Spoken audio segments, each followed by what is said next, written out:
Hello and welcome to my vlog. In this vlog I will be exploring what is entrepreneurial marketing. This will be based on existing definitions as well as my own definition. I've also chosen a business which utilises entrepreneurial marketing. Therefore I will highlight real life examples of how entrepreneurial marketing can be used effectively. After evaluating their current use of entrepreneurial marketing, I will then be analysing if there would be any opportunity for improvement within the organisation to see if they could be utilising entrepreneurial marketing more effectively. There are multiple variations of the definition of entrepreneurial marketing because each can be related to many types and sizes of enterprises, as well as various other situations. However, here are two definitions which I believe are the most applicable to the nature of entrepreneurial marketing. I would define entrepreneurial marketing as a combination of these two definitions, because the Stokes definition explains how the entrepreneur will have a key influence in how effective a business's marketing activities. However, Stokes believes that entrepreneurial marketing is only applicable to small businesses, whereas Crane's definition states how entrepreneurial marketing is more of an activity.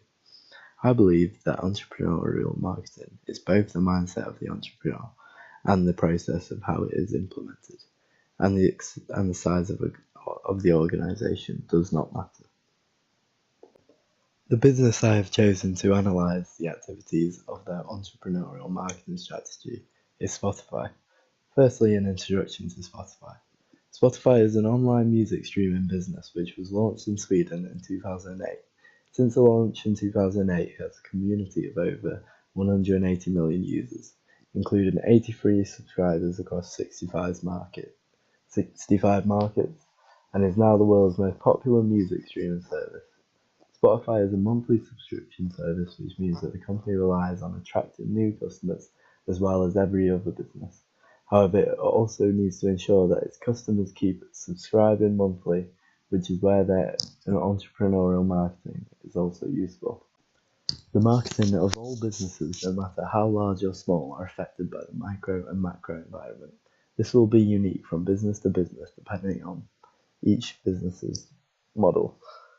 In Spotify's case, the micro factors are very unique because of their business model. For example, Spotify suppliers will have a major influence on their marketing. This is because Spotify suppliers are artists, and without these artists supplying music to Spotify, there would be no product. This results in suppliers having massive amounts of bargaining power over Spotify.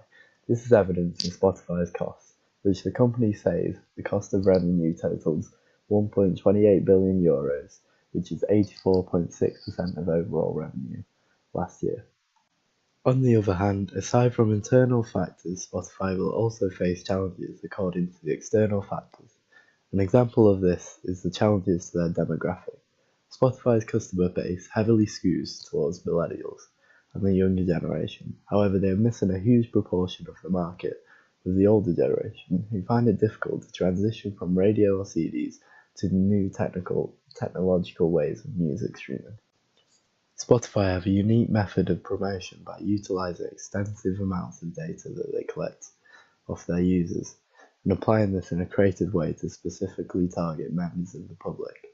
This is evidenced in their famous marketing campaign, Thanks 2016 It's Been Weird, which featured multiple billboards which were hyper-localised, meaning that the message will vary from country to country.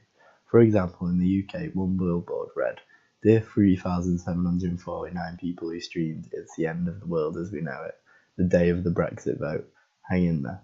This incorporates two strategies of entrepreneurial marketing. The first being ambush marketing, as this is a covert method of promotion, as it is not directly addressing people passing by to buy their product. However, it leaves an impression on them as it is a witty and personalised message, which overcomes the common problem of banner blindness, which is the oversaturation of boring advertisements. It's also guerrilla marketing, as it is an unconventional way of reaching a target audience. Spotify have already been hugely successful at aiming their marketing towards a young audience.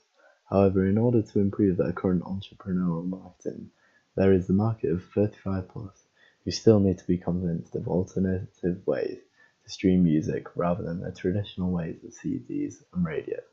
In order to achieve this, however, Spotify will have to alter their approach.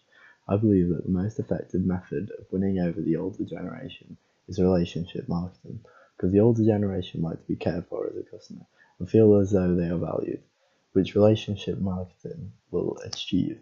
It also promotes open communication, which will be useful for elderly people which are not experienced with technology, which could be a barrier for them. Thank you for listening to my blog.